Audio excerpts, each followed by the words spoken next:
Good afternoon, everyone, and sorry for the delay. It was some technical difficulties, not in this room, but outside of this building. So a little late starting today, and Minister Haggie will be in the House of Assembly, as you know, that's open again today. So begin today's update by turning it over to Dr. Janice Fitzgerald.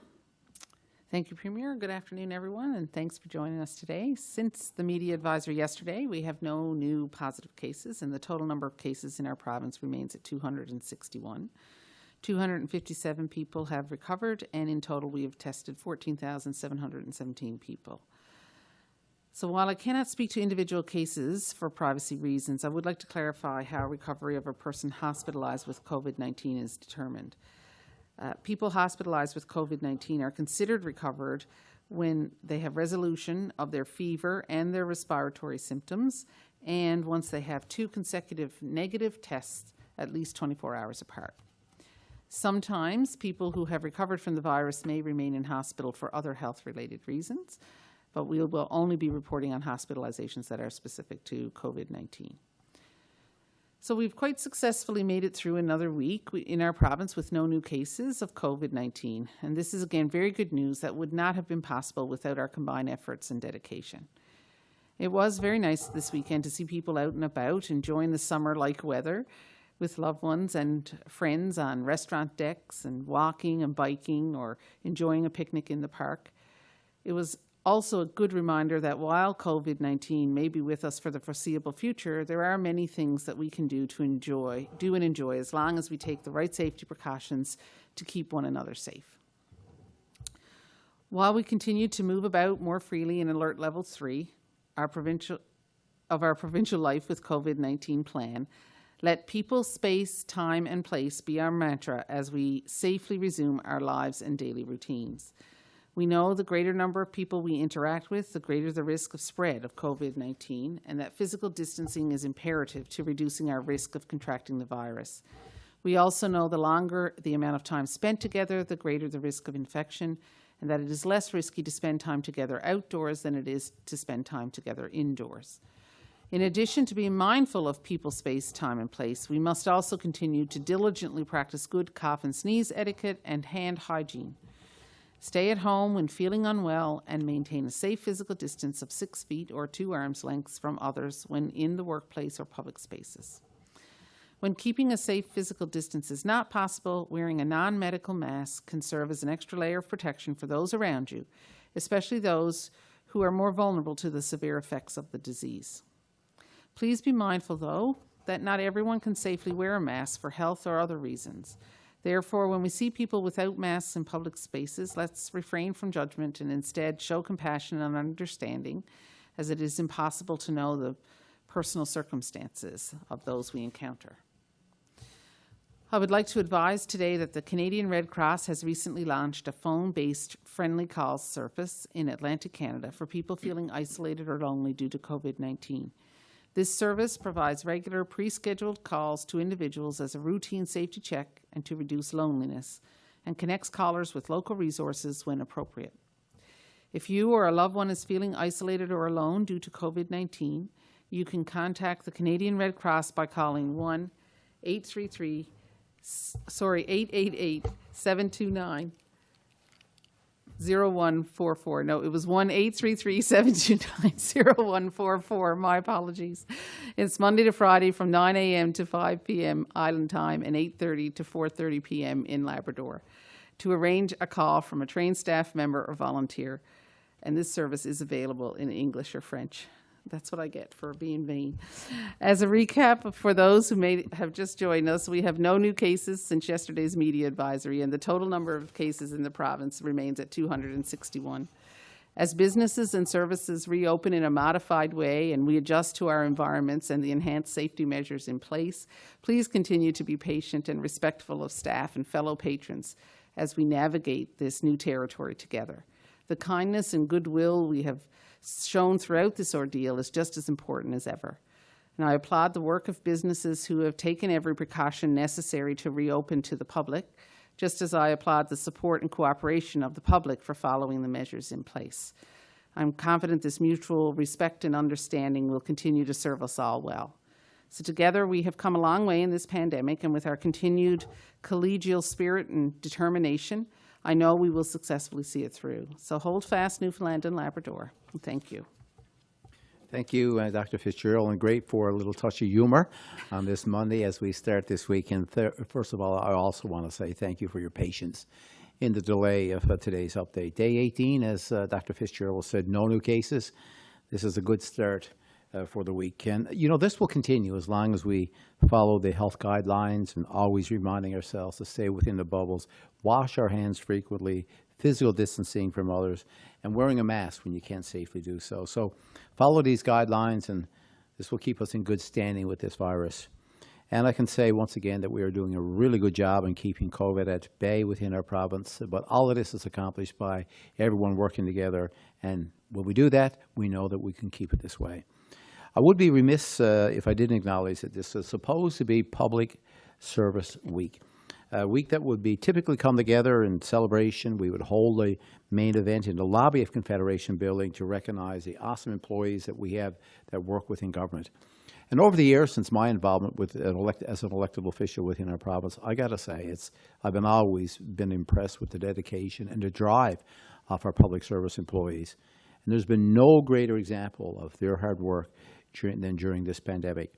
Now, over the past several months and in the face of uncertainty with COVID-19, it has brought to us our public service has remained committed to working on behalf of Newfoundlanders and Labradorians. Our public service has faced challenges, embraced change, and they've used innovative ways to connect and work with our public and our colleagues. So we once again want to recognize the great work that they've been doing. It has been an unprecedented time for them. The efforts of our public service make sure that residents continue to avail of the critical programs and services. So on behalf of each and every one of you, I want to thank our public service for the great work that they do. Please stay safe. Let's work together. Let's look forward to a time when we can actually formally get together and celebrate Public Service Week again and properly acknowledge you for the vital work that you do. Now, when talking about vital work, we have seen many employees who have been essential in delivering services and support to the residents throughout this pandemic. And since the onset, we have been working very closely with the federal government, as you all know, to put supports in place for families, for businesses, and for industry. Now, while we have spent some significant time working to keep you safe and have spent considerable time working extremely hard to protect your economic and your social well-being, the work we have done and will continue to do so is to help ease the burden and alleviate the stress of this unprecedented pandemic. So between myself, our ministers, our officials, we have daily discussions with our federal colleagues as we continue to work together to inform and develop programs and supports. It's not hard to see the results of this work. Later this week was announced by the Prime Minister today that you will see the Canada Emergency Response Benefit that will be extended and potentially into, I think, around October 3rd this year, with December the 2nd as being the last date where you can get retroactive pay back to March. Now, provincially, we're putting in place a number of measures, and I think many of you would be aware, at least those within the industry of tourism and hospitality support program. That was a nearly $25 million program that we just recently put in place, and that was on top of and complementing the federal program as well. The residential construction rebate program is getting significant take-up. This is a 25% rebate on renovation programs. These are for residential properties or primary properties. So if you're going to spend up to $40,000, you can get a $10,000 rebate. Of course, that can be all prorated as well. This is really a way to help stimulate the construction industry in our province. And this also applies to the new home construction. And in addition to that, it's a $70 million in child care services. And this was really to support our essential workers early on into the pandemic that would need to access the child care program. And this was $200 per week per child for essential workers. It was a generous program. A lot of people look for Newfoundland and Labrador to model their child care program. This was one of the best and most generous that you would see within the country. Again, just last week, we announced $9.6 million to create and develop forestry sector products. And from the very beginning, we have been recognizing the amazing work, the dedication, and the resiliency of our essential workers. They have provided safety, stability, and comfort at a time when nothing was ordinary. And this is why I was pleased to provide details on the COVID-19 Essential Worker Support Program this morning alongside Minister Osborne. And for those who might have missed some of the details, again, it was a program that was some $64 million, and 80% of that was funded by the federal government. It will support some 43,000 Newfoundlanders and Labradorians who were working through Alert Level 4 and Alert Level 5. So these are people that stepped up in a big way in the early days of the pandemic. So in partnership with the federal government, we will provide one-time compensation. It's a top-up for those lower wage employees. So the payment will range somewhere between $600 and $1,500, which varies by the number of hours that you would have worked through this pandemic. And this will be for residents who meet the eligibility criteria who work in jobs that the federal government had identified as the essential services or functions. So this pandemic has shown that the term essential has also changed, and it doesn't not necessarily apply just to first responders and those who work in healthcare. It's much broader than that. It's a wide range of industries that people rely on every day. So this could be in healthcare, as I just said. It could be those that worked in home support services or long-term care homes or personal care homes. For those of us for those that work in the electricity industry, making sure that the utilities and the electricity systems were maintained and working. And also an example would be for those that worked in the information and communication technologies. Wireless internet and communications, that infrastructure was extremely important in the last few months, keeping people connected. For those employees that work in banks, they're included in this program as well as food service, such as employees in grocery stores. It was very critical that we keep that supply chain moving in recent months. Those that maintain drinking water systems, could be taxi drivers and those that help support the transportation industry. Also, safety workers were included in this, people that answered the 911 calls at call centers and those that are managing medical waste and more. So it's a broad range. And also for those that work within government who help maintain government buildings. Employees in manufacturing are included as well. So there's an exhaustive list, so I encourage everyone who thinks that they might qualify to ask you to visit the Public Safety Canada website for more information. The Essential Worker Program, Support Program is about recognizing what was a very diverse range of essential workers who went above and beyond. It recognizes their support in providing critical services during the pandemic. So on behalf of the provincial government, I want to also thank our essential workers throughout Newfoundland and Labrador for their support of our government, commitment to the people of Newfoundland and Labrador, and keeping the residents, the services provided, and staying in good health. So to all the residents of the province, I appreciate your remarkable efforts to flatten the curve. As you know, as a province, we have weathered many difficult events in our history, and I'm confident that as Premier of this province, we will emerge from this pandemic as strong as ever. And we will do this together. One organization that has a deep meaning and working together is to support communities and families is the Rogers family. So I'm sending them a little bouquet and a thank you today for their donation of almost $2 million to help the most vulnerable in our province that have been impacted by COVID-19. The funds will be dispersed to a number of organizations to make an immediate impact and help ease the burden of those that are in greatest need. And some areas could be, in this donation from the Rogers family, would be Food Banks of Canada, so nearly $325,000 that will come to Newfoundland and Labrador to support the bulk food purchases and so on. Also, which is an interesting component of this, is how they would work in collaboration with the agriculture communities. And this is really about food production and food security. Women's Shelters Canada is another group that will see a benefit here in our province of some $225,000. And this will be used to support the development of training programs to help shelters serve marginalized women. So all good programs. The Salvation Army will be included as one of those that will receive money from the Rogers family. Of course, the Salvation Army heavily involved in food banks and shelters across our province. There will be some support there for Children's Aid Canada. Homeless shelters will receive some $500,000 from this program.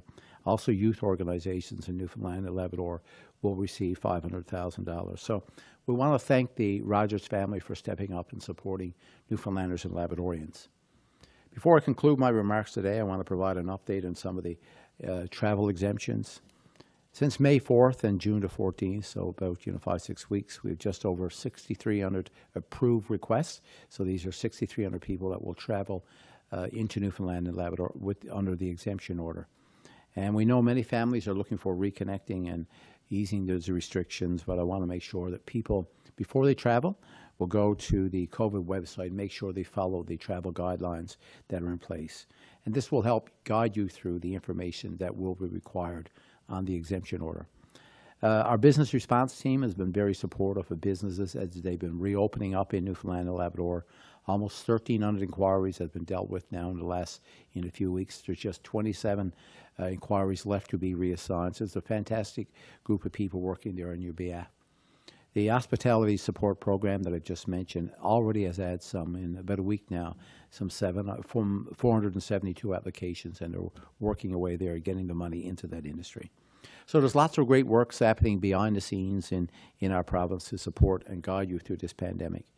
And certainly as we further ease restrictions and adjust to a new normal, I encourage you to stay safe. People, space, time, and place sounds great to me, and I encourage you to make sure that if you're out and about and you're just practice those health guidelines that have been put in place. They're there for a reason. They're there to protect you and your family. We will now open it up to the media for questions for today. Thank you, Premier. For the benefit of our speakers, we have 5 reporters registered for today's call. Each reporter will have the opportunity to ask 2 questions and 1 follow-up. We suggest that you not ask rumor-based questions. The purpose of these briefings is to address COVID-19 issues.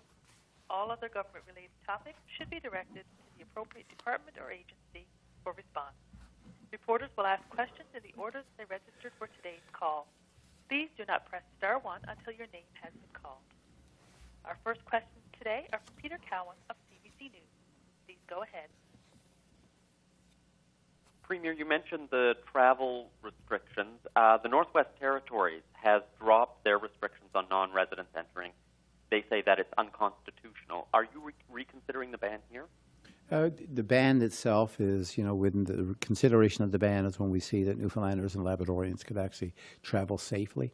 So right now you raise the issue of one of the territories. We still have 2 of those territories that would still have travel bans in place with isolation, 14-day isolation plans, as well as about 5 provinces right now. So it varies as we move across the country, how freely you can move. And this ban that's been put in place, those restrictions on travel, were put in place at a time so we could protect Newfoundlanders and Labradorians. And when we working with public health officials, when we feel it's safe to travel into Newfoundland and Labrador, these travel bans and other restrictions will be things that we could consider at that time.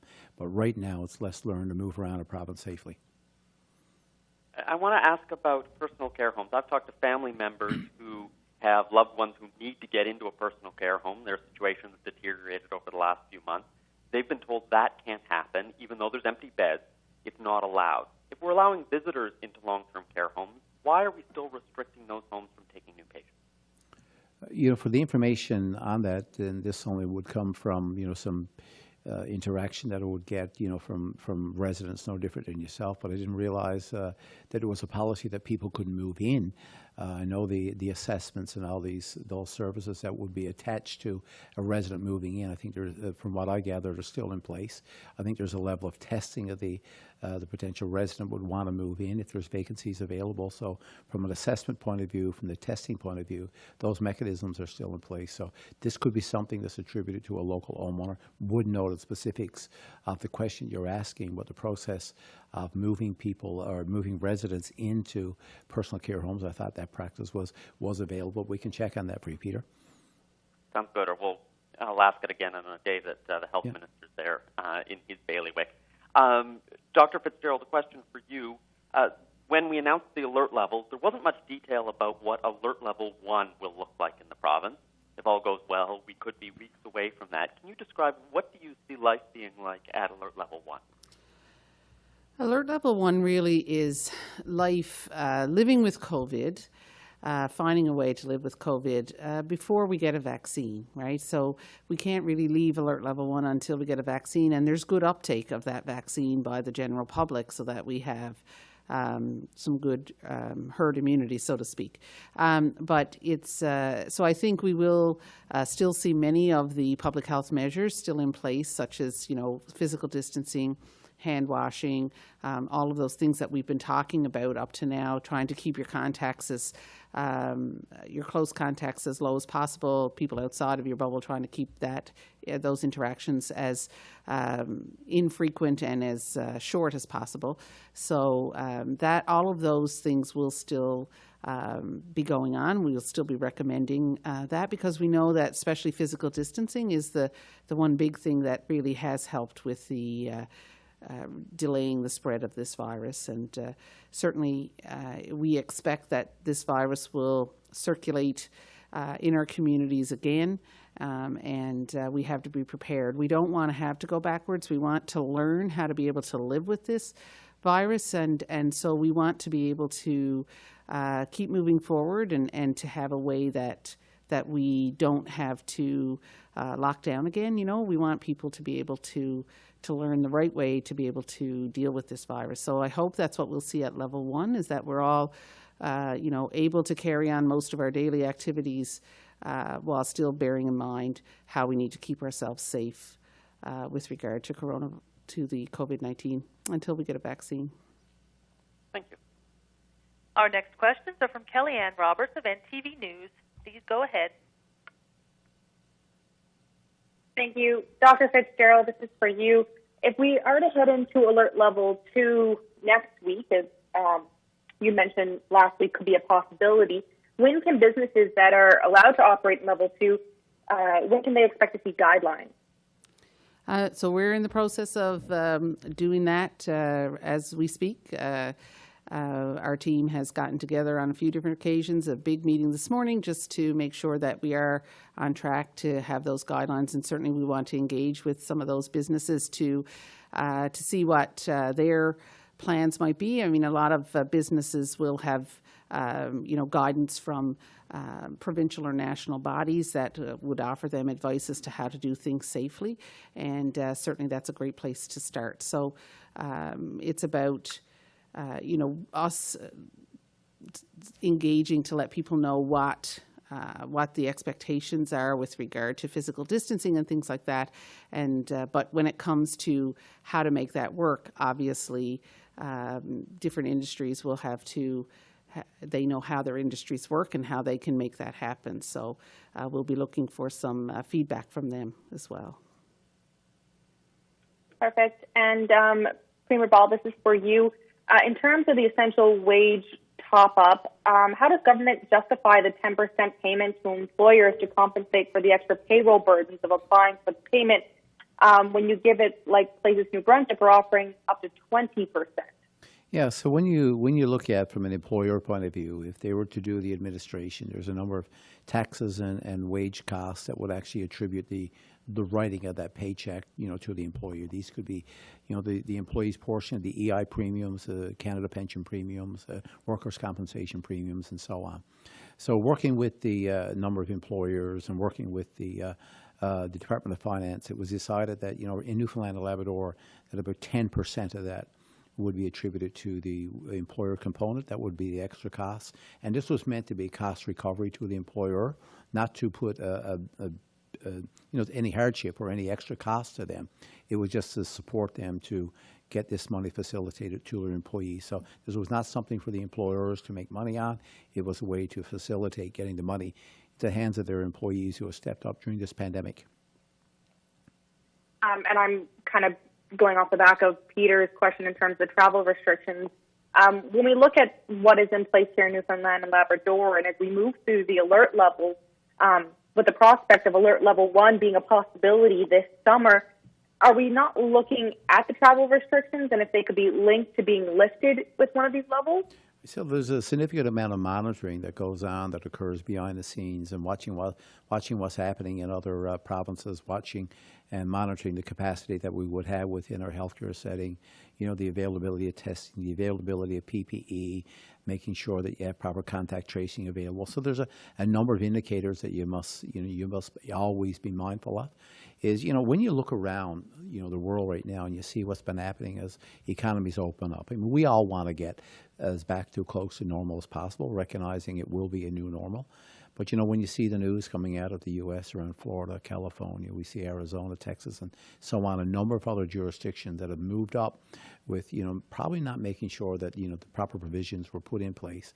All we're trying to do here now is to do it very strategically, making sure we do it carefully as we start lifting travel restrictions and so on, making sure that people could travel around our province safely. We want to get there, but in order for us to get there, we must be always aware of what's happening around Newfoundland and Labrador, and we always must keep health and safety first and front and center in the decisions that we make. It is about public safety. Finding that balance is important, but we do not want to find ourselves in a situation where we fall back into an alert system, and the impact that would have on the economy would be tremendous.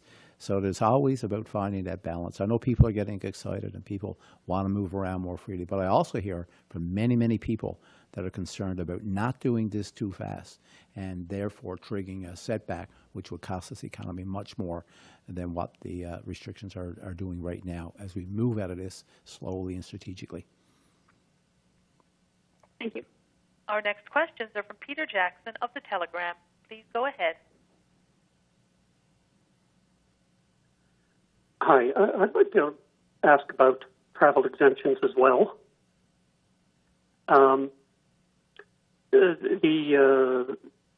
The amount you mentioned, I'd like to know what percentage of the total applications that is, but more importantly, how many are reversals of previous rejections? What percentage of rejected applications end up being granted an acceptance on appeal?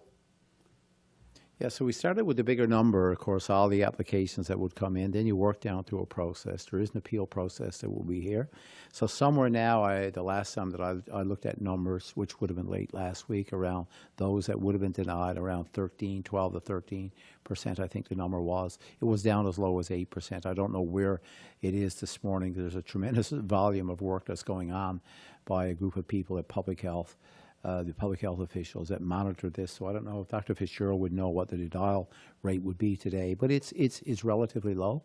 There's a lot of people, as I just mentioned, over 6,000 people that have had exemptions orders that have been put in place since early May to where we are now. So quite a few people are getting in because they're filling out the proper information that's required on that exemption order. So sometimes it could be that not all the information is provided. They have to go back to supply more through the appeal process. But there's a small number of people that are being denied. Most people are getting into the province through that exemption order. Right. And I would add to that the reason most are getting in is because most who apply are actually applying under one of those exemptions, and so we've deemed that that's an appropriate way to enter the province. So we feel that a lot of people who would otherwise have come are not coming because of that, because of those restrictions put in place. And I think the numbers that you quoted, Premier, are correct. Okay. I have a question about level 2 as well. And I'm wondering, when do you think you'd be ready to announce a date for that?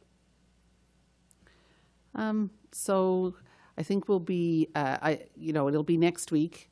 It'll be later in the week that we're looking at. It'll probably be next Thursday that we will be next Wednesday that we'll be looking at that. You mean announcing or? Announcing, yeah. Okay. And the last question was, I wanted to ask about temperature screening at airports. You expressed doubts about its usefulness, and the Chief Medical Officer Canada, or Health Officer, has also expressed doubts in the past. Why do you think the government is changing this now, and will the province be required to assist with it here locally? So, I can't speak as to why the decision was made. I wasn't a part of the conversations, but certainly if anyone is going to be asked to do that, it wouldn't be public health officials. It would be officials at the airport who would be doing that screening with regard to temperature. So, Peter, what I understand about that, there's actually 3 phases, and these would be people that would be coming into Canada from the temperature checks. Phase 2 would be people that would move from provinces, from one province to another, and in phase 3 within the province and so on. So, what we've seen this, showing up in many jurisdictions within the world. The federal government has made a decision that they want to use this device within airports as well. We're seeing it around many industries as well, but it's just really an indication of where people would be if your temperature rises. Given the health background, it could be for any health reason, but not specifically to this virus. So the usefulness. Well, I'm sure researchers, and there'll be lots of papers written. But keep in mind, the temperature of people could rise for any number of reasons. But for some reason, the federal government has made a decision to use this as a tool into airports as well. But there'll be a lot of discussions on how effective temperature testing is. Our next questions are from Tyler Dunn of VOCM News. Please go ahead. Thank you. As we're potentially 1 week out from moving to the second alert level, what will be the major changes, considering things like bars will reopen and physical distancing, since it's not enforceable, might go out the window, not only inside of those places, but outside them as well? So there'll certainly be guidelines as to how that can happen safely, and I think many of the bar associations are engaged in wanting to follow those guidelines. I don't think anyone wants to be the place where the epicenter of another outbreak. So I think that businesses are engaged to ensure that they're keeping their customers safe and that and their employees safe as well. So. Yes, there will be some challenges, I'm sure, but I think certainly everybody is really behaving or wants to behave responsibly, especially businesses want to behave responsibly and want to ensure that they can keep people safe.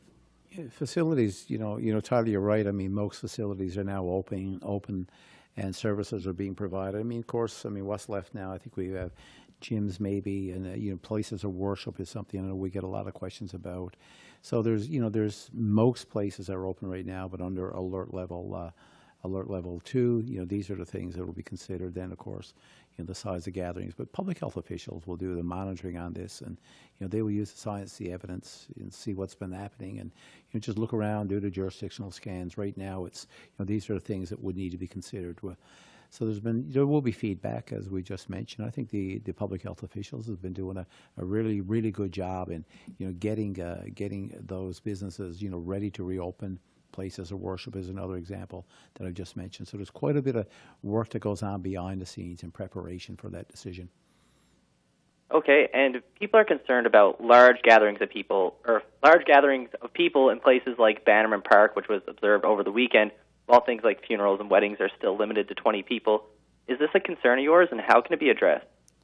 So I think what we've got to remember is that when you're in a park and you have, if you're in with your own group of close contacts in your bubble, and you're physically distant from other groups, this is a safe way to get out and enjoy the outdoors. And so we've always stressed that physical distancing is very important. And certainly looking at funerals and other ceremonies like this, that's something that we will be looking at with in the next alert level.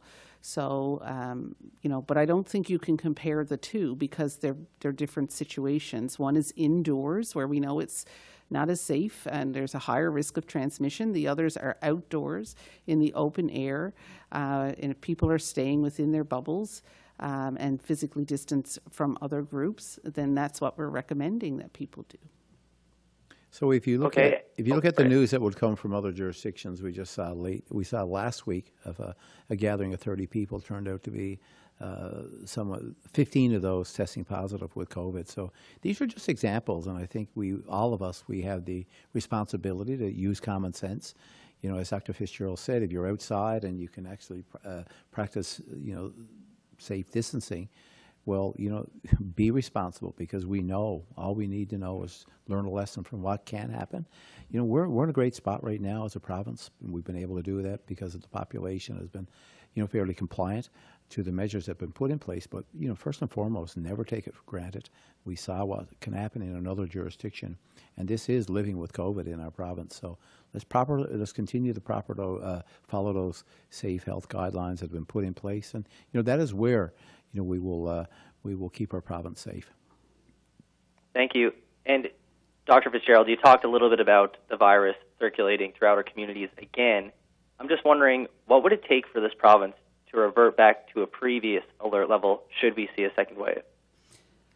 So first of all, I will say that our goal is to not have to do that. So what we want people to learn, and I think this is a good opportunity now, we're seeing a time of low prevalence, we're able to get out and we're able to move around more, is to take this time to learn what you have to do to stay safe when it comes to COVID and the transmission of COVID. So maintaining your physical distancing, washing your hands, practicing those personal measures that can help reduce the spread of this virus is very important.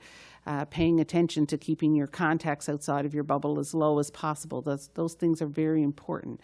It would, we'll be monitoring the situation, and certainly if we start to see a large, number of community-acquired cases where we aren't able to pinpoint a source, or it's not due to travel, that certainly would be of concern to us. We will likely see outbreaks as things, as if we have another wave and see importation within the province. We'll certainly see some outbreaks, and as long as we can control those outbreaks and we can keep, do the contact tracing that's required, that may not be a reason why we need to revert to any particular level, back to another level. But, our goal really is to keep moving forward and to not have to shut down. So I think if people keep in mind the, people, space, time, place, try to keep their risk as low as they can, so that even if we do get some cases of COVID-19 in our community, we won't see it spread to the point where we have to move backwards. Okay, thank you. And our final questions today are from Patrick Butler of Radio Canada. Please go ahead.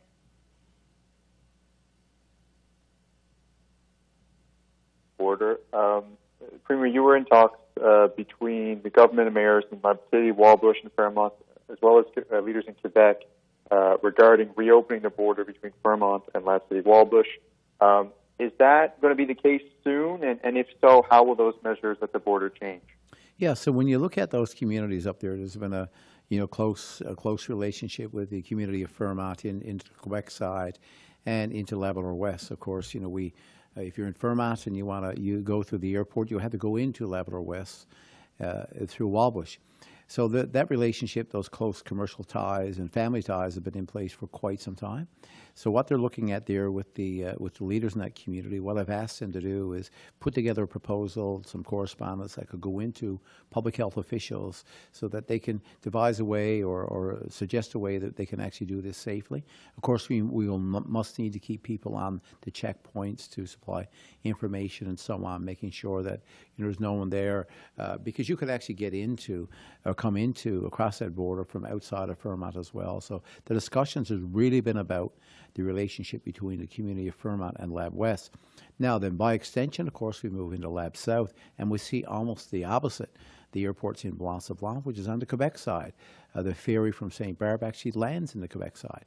So it just shows the dynamic that we have to deal with as we let people in those regions move safely back and forth for a number of reasons. So the leaders there are cooperating, I must say. On the call that we had on Friday, we were complimented for the work that we've been doing and in the leadership that's been provided both locally and through the province in helping those communities move back and forth safely. And just so we're clear, there's no date, no specific plan for reopening the borders, whether it be in Lab West, or for changing restrictions at the border, I should say, whether it be in Lab West or in Lab South? Well, the changes, I haven't seen what the proposal would look like. This will come in from the leaders. That's what we asked them to do, to supply that information for public health. What the idea here, the concept here, would be able to get people from Fairmont to move more freely back and forth into Lab West. Very different conversation that we would have had, 6-7 weeks ago. It was at that stage is people were, in a position where they really wanted those borders shut down. So you can actually see now as people are now ready to actually reopen a little bit more and making sure that they can move freely back and forth through that border. So we'll just wait till the information would come in from those leaders, because it's important that you seek their input and have the information so you can get an idea exactly what it is they're asking for. Why is it that we have to wait for proposals from people in those communities when the decision is ultimately going to come from public health? I mean, this is not a new issue at the border. There's been lots of complaints on this for quite some time. Why need to wait for a letter or some sort of proposal to come from them when there's so much time that could have been taken to consider this situation? Well, I think if you listen to the comments, as I just mentioned, 6-7 weeks ago, it was a very different communication. At that point, there was a lot of people not wanting to see. They wanted to see that border closed up. Matter of fact, you'd almost put a gate over it. So right now, over time, it's changed. So it's not something that's not a decision or a discussion that people were having, wanting that border opened up, many weeks ago. Matter of fact, it was quite the opposite. Matter of fact, the essential workers that would come in to support the mining industry, there were some strict measures and restrictions that were put in place through Wildbush Airport. As an example, if an essential worker was coming in, they could not even go through the airport. There was a bus that would have picked him up. So there's been a lot of work working with the officials and those community leaders. So first and foremost, before the changes are made, you've got to make I think it's the responsible thing to do would be to make sure that you get the community leaders themselves in a position that they're willing to accept and agree to what those changes would be. Right now, they're asking for that. So it's important that we work with public health officials and make sure that you can do that safely, because one of the other things that will need to be considered would be people that would move from Newfoundland and Labrador from the island portion as they fly into Wildbush. If you allow, those that would come in from Fairmont into Lab West, well, it goes without saying that you should be able to move from the island portion into Lab West, likewise leave Lab West and come to the island portion. So these are all things that we discussed on that call. It was a great call and a lot of cooperation that's occurring. So they're going to put in a letter proposal, no different than you would see a risk assessment that would come in from a sporting group, an industry group, and so on. That's the way this will be treated. Thank you. Thank you very much for tuning in. The time for questions has ended. Please join us again on Wednesday, June 17th at 2 p.m., 1:30 in most of Labrador. Have a great evening, everyone.